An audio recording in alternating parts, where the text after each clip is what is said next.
back to the Squadcast, the official podcast of Glasgow Warriors. Thank you to everybody for tuning back in for episode 3 of season 2. I'm joined as per always by Mr. Murphy Walker. How are you, sir? I'm back. Looking very sharp with your new whatever fade of haircut this is after last week's chat with Keble. Yeah, it's a mohawk fade, I've been told, or a V-cut. Is that what it is? Apparently. Okay. I mean, it looks good. I'm rolling with it. Yeah, fair. Sounds We'll all wait right. and see what the comments are at the weekend, but yeah, so far so good. Yeah, we're not actually worried about the game against the Stormers on Friday night. No, it's not just at your all. haircut. It's going to be wandering about before the game, seeing the fans and seeing what they've got to say to me. Well, if they do want to come and see your haircut and see what they've got to say to you, how should they do that this Friday night, Murphy? You should come to the game Friday night, Stormers, at 7:35 p.m. Link. Tickets at glasgowwarriors.org. Plenty of them still available. Got to say that because our managing director's just walking past at the same time. See you later, Al. Thanks. Yeah, Stormers this weekend set up to be a pretty cracking game based on the last time they came to Scotland. I mean, I'm not sure anybody that's listening has forgotten that, but just in case they have. That was still my try of the season. Mine too, I think, yeah. Was Seba in the corner from Nons's grubber. No, it's going to be an exciting game, isn't it? Oh, brilliant. Stormers is always a bit of, what's the word, uncertainty, the way they play. You don't really know what's going to come. Like to chuck the ball about, and they've also got some big powerhouses in the pack. So set piece wise, I think we've been brushing up on our maul and our scrum because we know what's coming there. So no, it's going to be an exciting game, and hopefully we'll see some more running rugby like we did last week or the week before. Both weeks, to be fair. Yeah, true. But last week, as in the last home game against Leinster. Yeah, that's what I mean. Seamless transition into one of the stars of the running rugby of that game, given his wonderful offload to Mr. Cancellieri for the try. Which I gave him his credit for, and he still hasn't thanked me for yet. He's well, we're not sure whether he's officially our first two-time guest on the show, because a few people have done guest hosting and stuff like that before, but we're going to go with it for the sake of this. He's on for redemption. He's on for redemption. Jeeves Brown. It's good to be back. Good to be back. I mean, we've got a different setting this time. We're kind of just set up in the hub once again. I think the last time you were in the room that hums when it definitely feels wins. less professional. But Yeah. Less. Yeah, that's actually what happens when you get into season 2. You just professionalism I goes feel out the like window. we've chucked some good money at this hub and got chairs facing each other. I think he was more talking about us rather than. Oh, right, yeah, probably. We've even got mic stands. We do. really, Which- why am I holding my mic? Because we've only got 2 of them. Yeah, that's to come. Slowly the- but surely getting there. Yeah. How are you? Yeah, I'm good, thanks. Good. 4 games under the belt if you include preseason. But Yeah, no, it's been it's been good. It's been good fun. Those preseason games were good to sort of get going after a pretty tough first block, and then good to get the season started as well. I'm going to rewind slightly to the Ulster preseason game because if you've been following us on Reels or TikTok, you'll know this based on Roscoe throwing you under the bus. But you hustled Roscoe into doing an interview with me after pretending you didn't understand the rules of a game of cards. Well, no, I actually didn't. We were the first time we played that. Actually, we were going on holiday to Mykonos in the summer, and a few of the boys had a few drinks on the plane, and we're playing Diet Cokes. this game. A couple of Diet Cokes. And it was the first time I played it. I didn't understand it, and all the boys were getting so angry at me. And so I don't know. I was really proud of myself when I actually understood it, and beating Ross was actually made me pretty happy. Yeah, It's not often you beat Ross. But also, at a card game. you were very happy. Ross really wasn't. he was not happy. No, Ross was not happy to win. I don't know if it was the impending media duties or whether it was he'd lost to you at cards. Yeah, Um, I think a bit of both. Probably a bit Yeah. How did you enjoy your 3 months off? Well, I was in here most of the time. I sort of just towards the end of last season, I just had a little injury to my meniscus in my knee, so I had to get surgery on that. And but no, we got away to Mykonos. That was good fun. Me and Ross actually got down to London, so saw one of our mates that used to be up here. So yeah, it was good. It was nice. Did you get away anywhere else for a few days? Did I? You went to Portugal with us, remember? Oh, that was like. How could you forget the time of your life? That was in the middle of. Yeah, true. That was In the middle of preseason. No, yeah, that was really good fun. Golf holiday. I don't golf, but He was our caddy. Very caddying. nice. And water boy. was he a good caddy? Water He boy. actually was. He had his, because there was 5 of us. He had his own separate buggy.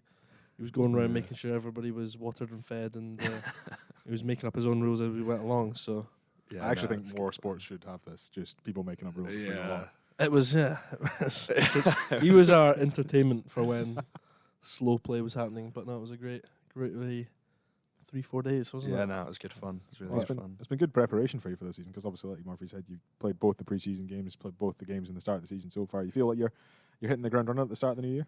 Yeah, definitely. Yeah, it was really good to be involved in those games.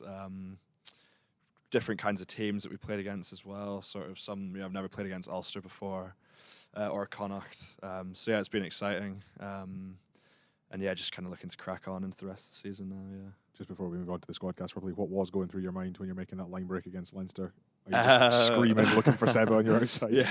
Tell a story, go on, about the GPS. Do it. Well, no, I turned as soon as I caught the ball. I turned inside when I saw their winger, so I knew it was going to be a short-lived break. But no, I really didn't do anything difficult there. Seba's finish in the corner was pretty outstanding. So Very humble answer. well, I really didn't. He called for it and everything. So I think if Seba calls for the ball in that situation, you just give him the ball. yeah, you have to. Yeah. I know your mum's a massive fan of the Squadcast. Do you want to give Jane a quick shout out before we start? Hi, Mum. No, we'll move on to the Squadcast properly, I suppose. For those of you who are new listeners, in front of Murphy, we have a bunch of scenarios in the hat, which has just been very artfully moved out of the way by Murphy's Birkenstock-clad socks. In the hat, there are the scenarios written on a bunch of scraps of paper. Your job, Gregor, as you're well aware, having been on this Squadcast last year, is to pick them out, read them out, and get us entertained, basically, which apparently is a very good job. However, we do have one bonus one that is not in the hat because yours truly was very remiss in not adding it to the hat. So I'm going to start with this one, which is from Rory from St Andrews. Yeah. Murphy's number one fan. Rory. If you are picking a barbarian-style touring squad, who is the one warrior that you would want to take with you? Oh. On field or off field? Or I both? mean, that was open for interpretation. Whatever you take, barbarians. Whole package. It's a good question. I've actually returning member to the club, big Captain America, Greg Pearson. I've gotten a bit close to him since he's come back here. He's got some good stories, and he's put himself about in the first couple of games of the season. And I reckon we've not seen the full jouet side of his rugby ability, but I think he'd be good fun. Yeah. Fair enough. I mean, based on the offload he gave George against Leinster, he's probably going to fit in quite well there. Yeah, exactly. Yeah. Murphy, would you go along with that, or have you got somebody else in mind? It's a great answer. You're a little bit disappointed Gregor didn't pick you? We spent too much time together already. No, it's a great answer, but I'm going to go... I'll just go for somebody different. I'll go... I'm trying to go for somebody the whole package, off-field and on-field. The obvious one that's just flashing to me is Keble. He's got, in terms of barbarians, he's obviously already done a barbarians World 15 tour. as well, wasn't Yeah, so he's... Old hand. Yeah, but I'll go for somebody that's not a barbarian yet, possibly. Yeah. Duncan Weir. Duncan Weir. Duncan Weir would be my teammate barbarian. Interesting. Tourer. I think everyone knows what Dunky's like. So He does also strike me as the sort of man that would probably have a fairly decent catalogue of like trick plays that he never gets to pull out here. Yeah. Oh, yeah. But who does he coach? He probably pulls them out for them. He's Glasgow Ackies. Yeah. But yeah, I could probably see Dunky chucking the ball a bit. Fair enough. Any past players that would be in the mood? I mean, we've got a fair number of. Yeah, I'd probably go. I go Ryan Wilson. Yeah, the man who never quite made it to the Barbarians because so close. COVID. Yeah, he was meant to captain them as well, wasn't he? Yeah. That's gutting. Yeah, get him out at one point. Just I think he'd be the whole package. To be honest, he's good fun on a night out. I feel like if you're going on field, you've got a couple of Fijians that would be pretty handy. Yeah, Nico and Leone. Yeah, what about Pete March? Yeah, I've heard some stories about Pete March, both on field and off field, that shall remain. Yeah, shall remain stories that are not being told, but it'd be quite cool to see see if they were true or not. Second part of Rory's question, by the way, just to throw in, because we normally keep it to the two-parter. Squadcast. Yeah. If the one opposition player you would want to take with you as well. Oh wow. God. You can pick your cousin. That would be an easy one. Yeah. For the record, your cousin. I've got a cousin over in Edinburgh, the enemy, Blair Kinghorn. Some may know him. Some may know him. Some Yes. may not. Yeah, okay, I'll go him. He's quite good fun as well. So, I feel like he'd fit in as well. We'll give yeah. a bit of a nice sort of shout out before we get into the full 1872 rivalry. yeah, later in the exactly. year. Yeah. The build-up starting already, is Yeah, it? a little bit. Stay tuned. Get your tickets. But get your tickets for the Stormers first. Yeah. Opposition player, It's a hard one. I don't really- past or present? Your call, either. URC or anyone? Still your call. Because this is Who where have you ever could played go, like- against? This is where you could go, like Sonny Bill Williams or something. He'd be a pretty handy one to have from a Barbarians point of view, I think. Have you ever Yeah. played against anyone? No, I never played it. But he would have been in an opposing team Yeah, At some point. at some point, yeah. and yeah, Yeah, that counts. Scottish rugby history. exactly. Pretty sure he played against Scotland back in 20. He did. I was there. Yeah, exactly. We were 3-0 up after 5 minutes. Yeah, We lost 49-3. Dreams. exactly. Good So dream. Sonny Bill, I'm sure he'd be a great Barbarians rugby player. Yeah, fair. Thanks, Rory. Yeah, thank you, Rory. Right, Gregor, pick us out another one. I say pick us out another one. Pick us out the first one, given the fact that I just read out the last one. Who is the most Scottish teammate? I would Jamie Batty would be the first one off my top of my head. Very Scottish man. Yeah. Pretty standard answer. Yeah. We've still not made it onto Aircast, or whatever it was that your suggestion was. Oh, where yeah. we do the Squadcast in the back of Jamie's plane. Yeah. That's to happen. That's Yeah, Stay no, tuned. he's doing his private pilot stuff right now. That's very on topic, isn't it? Yeah. Gregor, I don't know if anyone knows and the listeners, or Craig. I also don't know. He's a big, what's the word for a plane enthusiast? That's not why. He's a plane watcher. When I was at school, I wanted to be a pilot. I'm not a plane watcher. But yeah, no, Batty just started within the last year, I think. And yeah, he says he's loving it. So I've spoken to him about getting not a lesson from him. I don't think that's allowed. But Probably not yet, no. Yeah, go and just getting like an intro lesson or something, see if it really is for me. Yeah. Would you get in a plane with Gregor?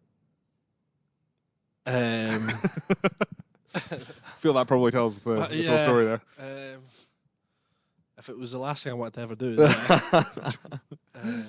I'd be alright. You weren't on the plane back from Connacht, were you? Yeah. You were, the pilot. Yeah. Oh my god. We've got a shout. I don't know if he's listening because he seemed to be a Glasgow Warriors Glasgow fan, but, yeah. Our Ryanair pilot back from Galway last weekend was very excited by Very the prospect of enthusiastic. Gregor Brown and the rest of Glasgow Warriors over the being on the team. comms. Oh On- yeah, on the on like the you know when tarmac. there's usually like flight time of an hour, he was going for it. He Like, was it was full so long and loud. It was crazy. It was nice, to be fair to him. It Yeah. was good stuff, but Yeah. it was And when we landed, it was welcome to Glasgow. He's actually not kidding. That's exactly what he did.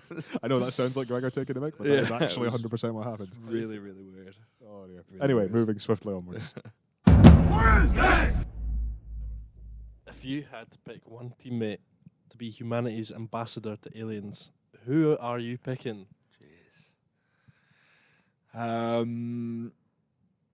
Ambassador. So like if aliens landed, Yeah, we're gonna send one person. Well, Aliens greet land centre circle Friday night against the Stormers, which, to be fair, Okay. is about probably one of the only things that hasn't happened at a Glasgow Warriors game when I've been here.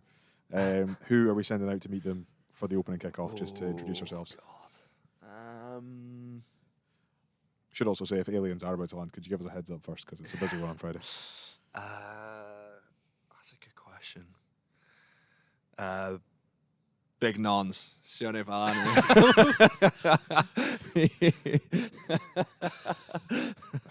That would be a safe We're all bet. doomed. We're all doomed. Oh dear. Sione would be an interesting show. I'd enjoy that. Yeah, that would be funny. I know. I don't think he'd know what to say to them. And he wouldn't have someone there to pretend like he doesn't speak English either. Oh, no. He definitely can't get away with that anymore. Yeah. Having talked about Doctor Hook on the Squadcast last year. No, Sione would be an interest. I would like to see that. That would be funny. And you'd also trust him if things went sideways. That Sione's probably the first person to tackle said alien. Yeah, exactly.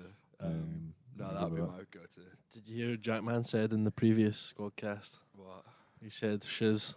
Should look like They'd arrived there, we're here to take you home. One of us. We love you, Shiz. We do. Shiz the kit man. Yeah, if anybody doesn't know who Shiz is. Little alien you see run about in the 4x4 with You're probably going for this. It's probably just as well that you're not training against him. I used to think when I was younger and I came to watch Glasgow games, just from Shiz being like out during the warm-up and stuff, I always thought he was an S&C coach. Nice. And then when I first came, he used to gym with the boys as well. So it still kind of led on. I was like, he's the kit man. Yeah. I genuinely thought you were about to say you thought he was a scrum half. No. Do you know what he started at Warriors as? Masseuse. Yeah. Yeah. It's crazy. He worked his way up. And now be a head coach in the next 10 years. That would be some rugby. Murphy, you've filtered through about 40 of them in the last 5 minutes. There's a lot of no's in that pile. There's a lot of... Is that the one? That looks good. Is that one? Who would be your phone a friend on Who Wants to Be a Millionaire? We've not had this one for a while. I'm going to go Tom Gordon. All right. He's a man with... actually... Tom Gordon or Jack Mann. Okay. There are two blokes who have weird, interesting facts that just get pulled out of nowhere, really. And I feel like if there was a real niche question, I'll go Tommy G. I could see that. I was going to say, if you pick Jack, you tell him the question first, and then the 30 seconds will be over, you'd forget the question. Well, because Tommy G as well, he's really into, like, he watches lots of, like, history documentaries and stuff like that. So he's actually got like I reckon he's got a lot of knowledge on some of those topics. Wouldn't have had that down from Tom, to be fair. Yeah, no, he's got. And if you had to go a member of staff?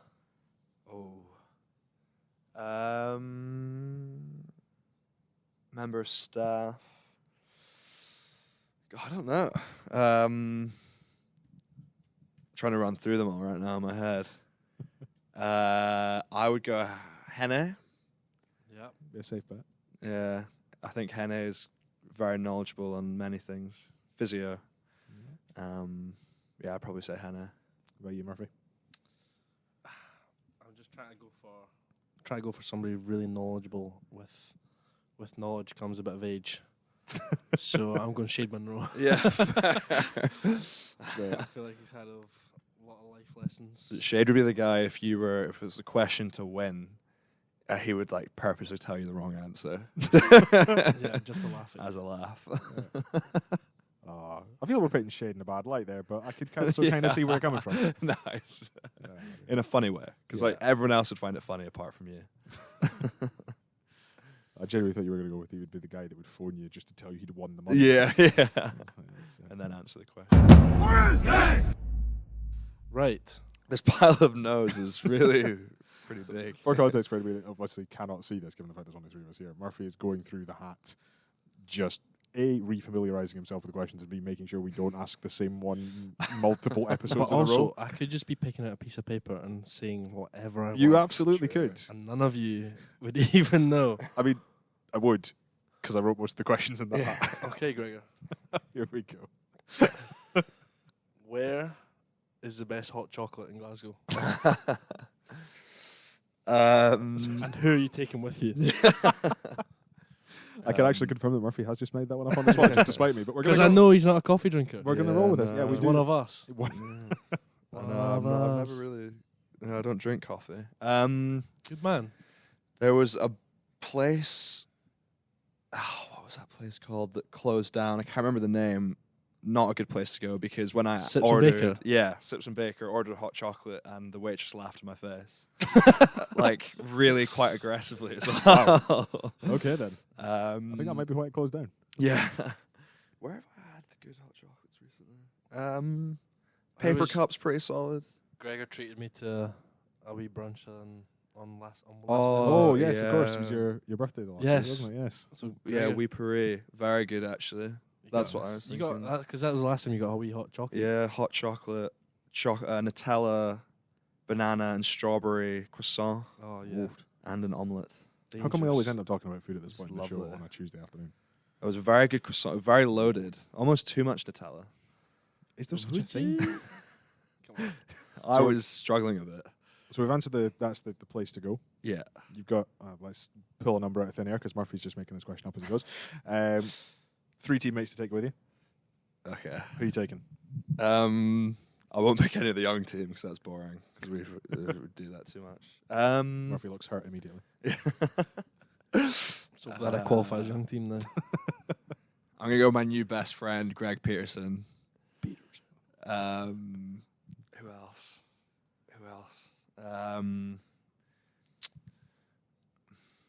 Johnny Matthews. Me and Johnny actually roomed together this weekend for the first time, and a man that loves his sweets. I didn't know that about him. Yeah, He told me you loved your sweets on away trips as well. Not as much as he does. I would eat on the travel over. He was buying for the room because he made it very clear from the start.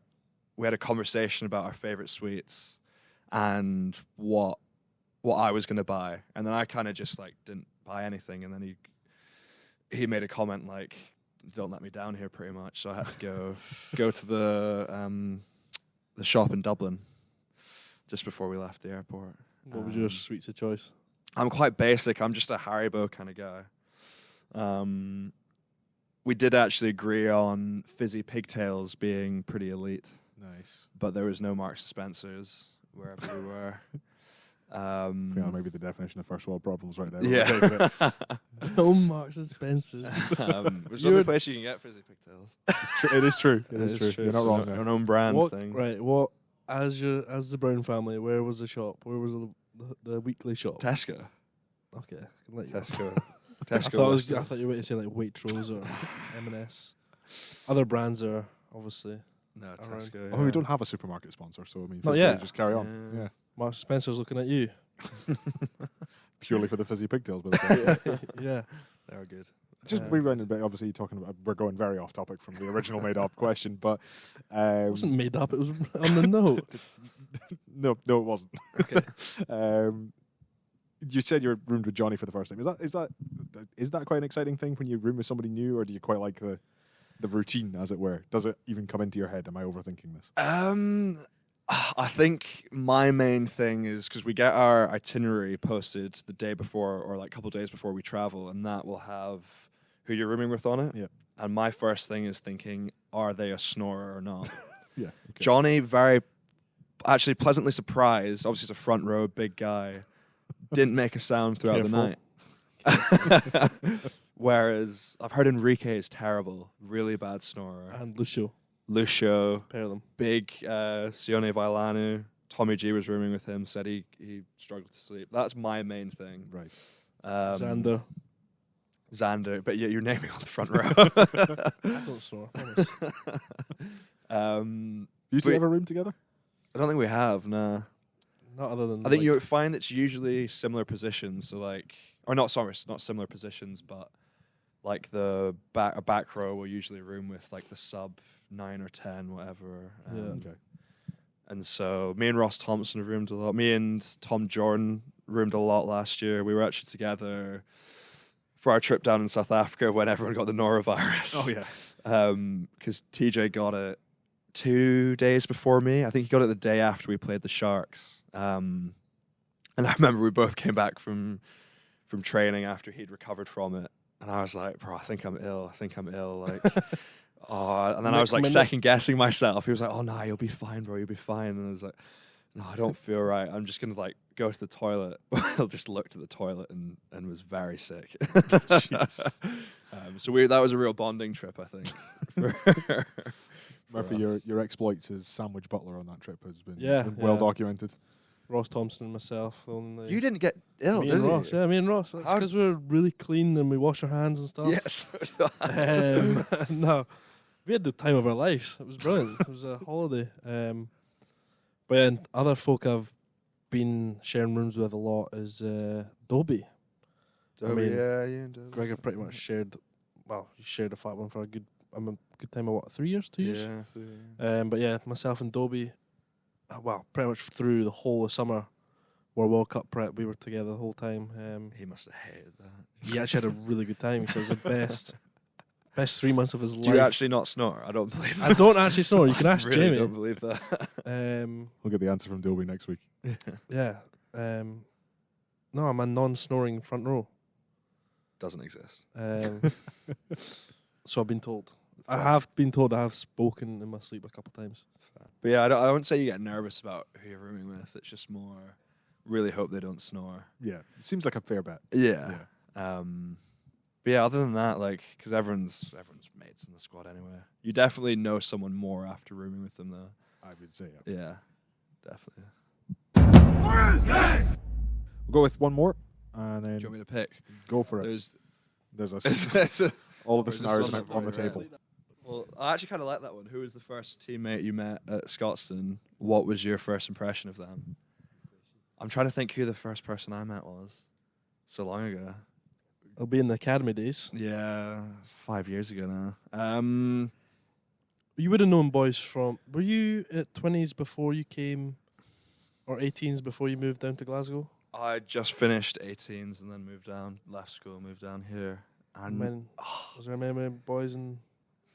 I'm trying to think of like some of those first training sessions, like when we first sort of like integrated with the squad.